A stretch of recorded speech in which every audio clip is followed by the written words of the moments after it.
Mars, magandang gabi po sa ating lahat. Magandang araw po sa ating lahat sa buong mundo, di ba? Welcome to Mrs. KB Official. Yun po mga ka-business, mga Mars. Alam kong may nag-aantay na po ng ating chicken pastil. Kasi nung nakaraan nga po ay aming minarinate muna yung chicken. Ngayon po, ito na po ang aking pagluluto ng chicken pastil ala Mrs. KB Official. Yan. Bali po ito, yung chicken na ito ay minarinate namin para siyang adobo na. Kaya itong chicken na ito ay may lasa na po mga ka-business, mga Mars, na para siyang adobo. Kasi yun nga yung minarinate natin ay pang adobo. Kaya may kulay na siyang lagre. Ito po. Ngayon, igisa na po natin siya sa bawang at sibuyas. At syempre, talagyan natin ng pakulay, konti ang atswete. Meron yan. At meron pa rin po ang konting laurel. At syempre, lalagyan natin ng onion flakes kasi nabusan na po kami ng onion. At saka yung chili powder. Yan. Let's go po mga ka-business, mga Mars. Lutuin na natin ang chicken pastil ni Mrs. Ka-business. Siyempre po, lalagyan natin ating bawang, sibuyas, sili. Ito ang kumain na ba natin ng Mars. Kasi, hindi po yung mag-aaway dyan. Kasi ang ating mga gutom na sila, ang mga kagwang. Gutom na, pati si Ate Vera. Dahil siya ang pinaghimay ko nitong chicken calls. Try nyo po mga Mars ang chicken calls kasi medyo siya, mura. At saka yun nga po, yung laman po kasi niya. malaman po talaga siya mga kabis. Alam niyo po yung parang part ng ng pork na pigi. Doon siya kalaman po. Kaya pwede sa chicken pastil. Hindi kayo lugi. Diba, viewers? Opo. Ayan po. Halos po ito mga ka-business. Tatlo, no? Viewers? Yan. Tapos, lalagyan ko na siya ng atswete.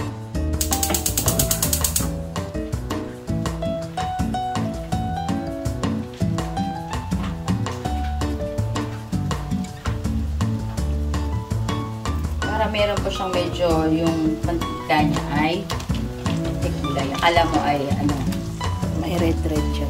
parang may tomato paste or tomato sauce. Pero hindi. Kasi pwede lang ito yun. Itong atswete. Pero kadalasang ginagamit mo tayo yung seeds, no? Opo, kasi wala pong nabiling. Atswete sa lihiya. Kaya nandito po ay yung powder. Pero ito, kukulay din naman ito. Parang kasi ang sarap ng pag inano mo sa kanin, no? Opo, may kulay-kulay. Diba? Hindi siya kulay ang kulay niya. Hindi, ito tayo sobra naman yun. Hindi siya yung yung toyo lang tayo, opo. Yan.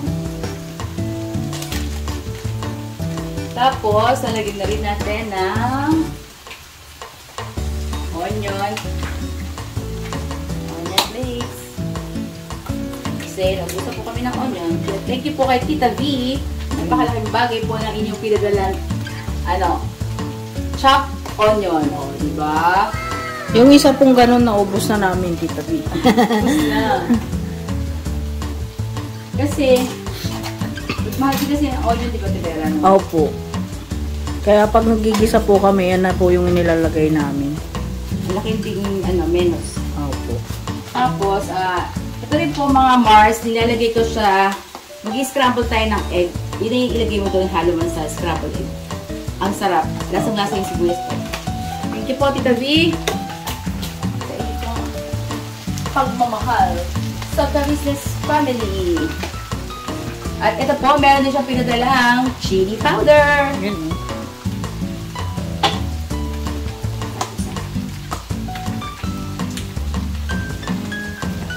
Tak, tak, tak. Tak, tak, tak. Lagyan mo to. Ping. Tak, ping. Yun yung Diyan yung mga puti. Yan.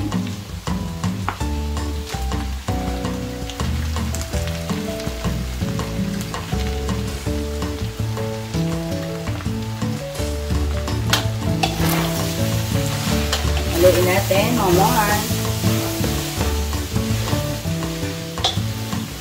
Saka po itong chicken pasty na gustuhan nila dahil tipid siya sa tipid sa ulam kasi ano siya, marami, tsaka yung parang alam mo yung mapapakanin ka. Kahit konti lang, te. Oo. Yung ulam mo yun. Mapapakanin ka talaga.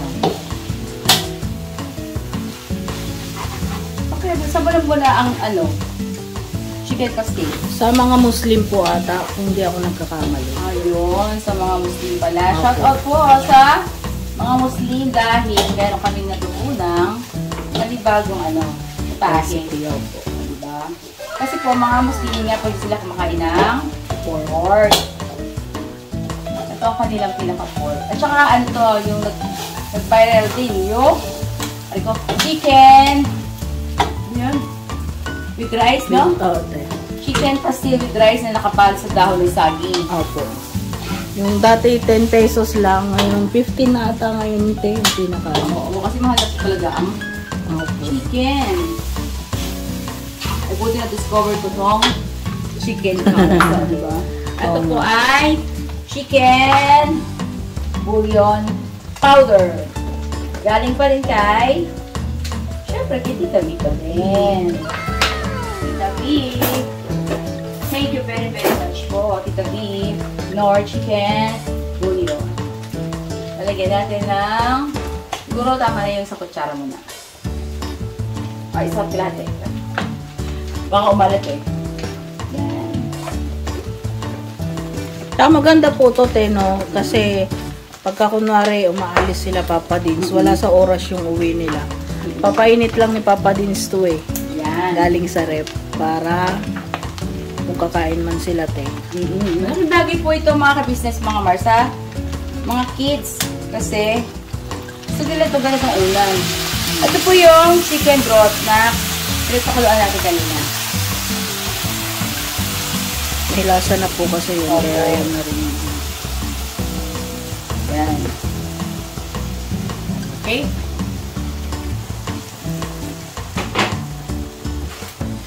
Lagyan ko siya ng konting laurel.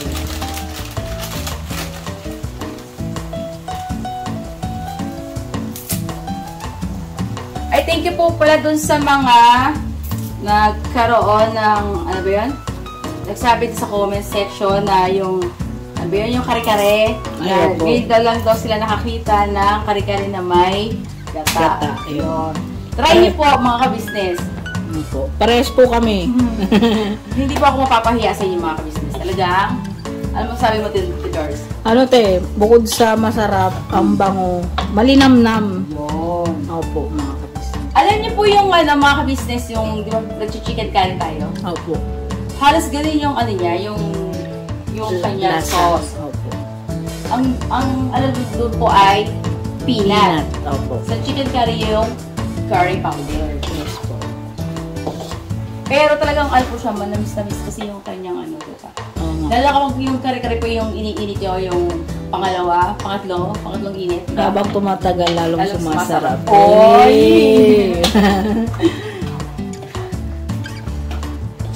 Yan. Tapos, titikman natin ito mamaya. Oh, di ba mga Marso, ang ganda ng kulay niyo.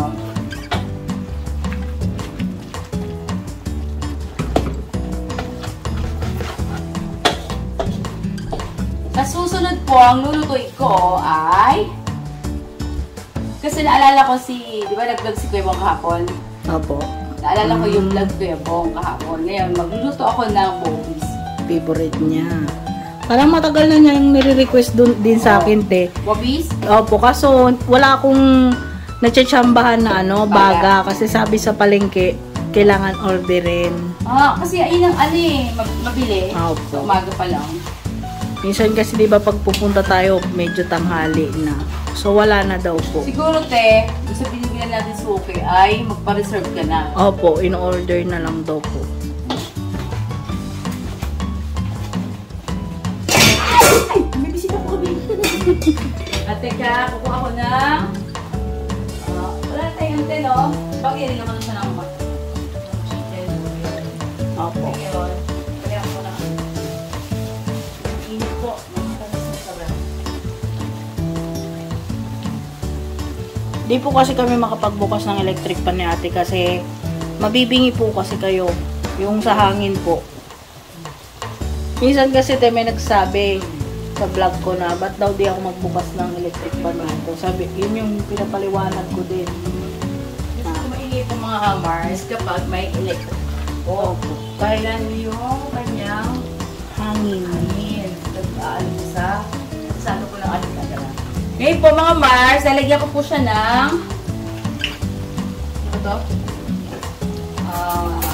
Honey. Syrup. Yung matamis po, syrup ba? Para siyang yung honey. Para meron siyang manamis-namis konti. 2. 3. 4.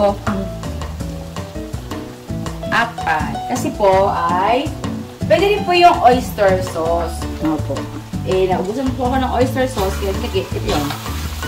Yung syrup ng honey.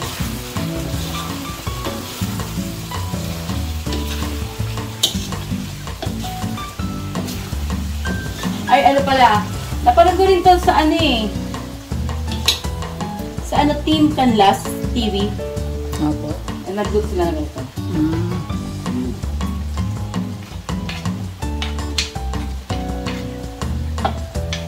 May nagchat-chat nga po sa akin, te, kasi di ba yung mga vlog ko, luto din. Yung vlog mo daw na pagluluto at saka vlog ko, ginagaya daw nila. Ay, talaga. Well, thank you po, ate. Thank you po. Ganoon naman eh sa ating ibang nakita mo, oy, bagong recipe, no? Opo. So, pwede natin gayahin yun. Kasi, para hindi rin nauuwi ang ating mga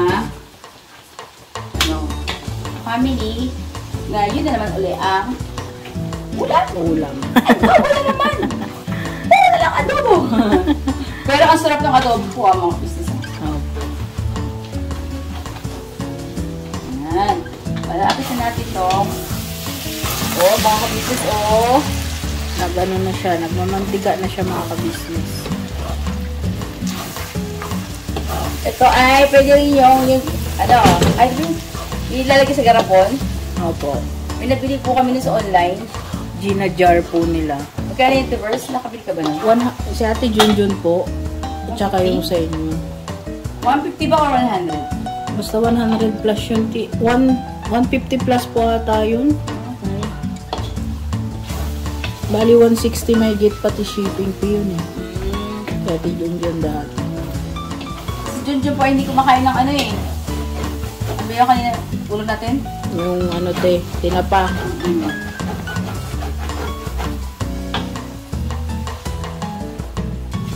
Hindi rin kumakain ng gulay. Junjun!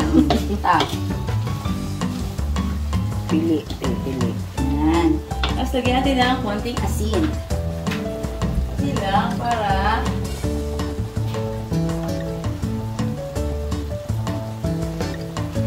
di ba meron tayo? Toyo lang siguro natin. Asin. Toyo na lang. Mga Mars, lagyan po natin ng konting toyo. Para hindi siya maputla. Baka sabihin anemic.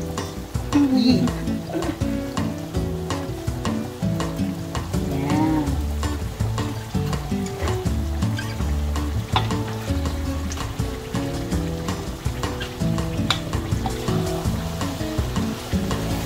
Bango.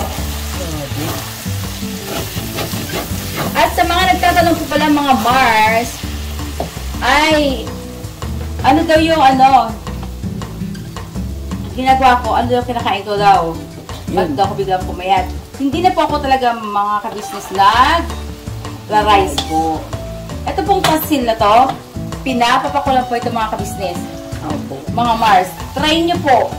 Kasi po, pag puro ulam ang kakainin natin. Kahit anong ulam po yan, kahit gano'n siya karami, madali na po kayong mabubusog. Lalo pag sanay na, di ba? Opo. Dati sabi ko ay Hindi kaya. ako mabubuhay lang walang rice. Pero mga ka-business, yung ako yung naging yung na-high blood ba? Tapos nito doon. Opo. Ayun. Sabi ng mga bata sa akin, Ma, diet din, Ma. Kasi baka hindi mo na makita yung apo mo. Kaya yun. Siyempre, di ba po mga kabisnes? Mahirap. Ang mga anak mo ay may iwan mo na maaga. Kaya yun. Sabi ko, ganun pala, no? Di siyempre, ang mga anak mo ang priority mo dahil kapag tayo nawala, sinong mag-aabay sa kanila, di ba? Sila rin ang magiging. Kaya yun po, sinikap po talaga mga Mars na ako ay mag-diet. Kasi talagang napakalaki ko po nun at talagang napakalakas ko kumain ng kanin. Sobra. Sabi ko nga po sa inyo, konting ulam, pero ang kanin, isang pinggan. Ganun po ako nun, mga Mars. At saka noon po, di ba sabi nga nila, ikaw puro ulam, kami puro kanin, kasi wala kami ulam. Yun, yung sinasabi ko dati pa. Kaya mga Mars, try nyo po. Huwag po kayong mawala ng pag-asa. Sabihin ay hindi kaya na walang rice. Kaya po. Kasi napakasarap po. Bakit? Puro ulam yung kakainin mo. Gulay man yan, o nilaga man yan, or isda. Kahit ano, talong nyo po, Ate Vera. Kahit po yung tinapa, yun, papapakay ko yun. Meron suka na may bawang. Ano po, basta kahit ano po talaga mga Mars, ulam, isda, manok, gulay, nilagang itlog. Yan po ang itlog. Yan. Hindi po ako mahilig sa matamis. Hindi po, kahit kailan. Pero, minsan, pag may okasyon, nagsosoft drinks ako. Pero konti lang po yung mga Mars. At saka ako po ay mahilig sa tubig at saka kape. Hindi lang po. Hindi lang talaga kape, hindi ko mawala sa akin. Pero, black coffee. Ayan. Ayan po mga Mars, okay na siya. Hindi ko na siya titikman kasi alam ko na yung lasa eh. Ganun po. Alam ko na to na tamang-tama yung kanyang timpla. Yan, no? O, diba? Mga Mars, ito na po ang chicken pastil ni Mrs. Ka-Business. House chicken po mga ka-business, mga Mars. Yan. Medyo patayuin natin muna. Konti lang kasi para yung kanyang nilagay natin yung sawa kanina ay tuyo-tuyo. Para hindi po siya madaling mapanis. Pero hindi po yung madaling mapanis kasi may suka po yung mga ka-business. Thank you po mga Mars. Ayun niyo po. Pagsama sa aking pagluto ng chicken pastil. Sige ba daw po ay asa namin sa business yung chicken pastil niya. Yes po. Thank you po mga Mars. Sana po ay patuloy niyo pa rin po ako supportahan. Mrs. KB Official. Ganun din po ang aking mga anak na si Papa Liz TV. Husband. Okay, Ka-Business Official. Siyempre po. At si Business Family. Ganun din po ang mga kagwang. Siyempre, ang ating Vera Litong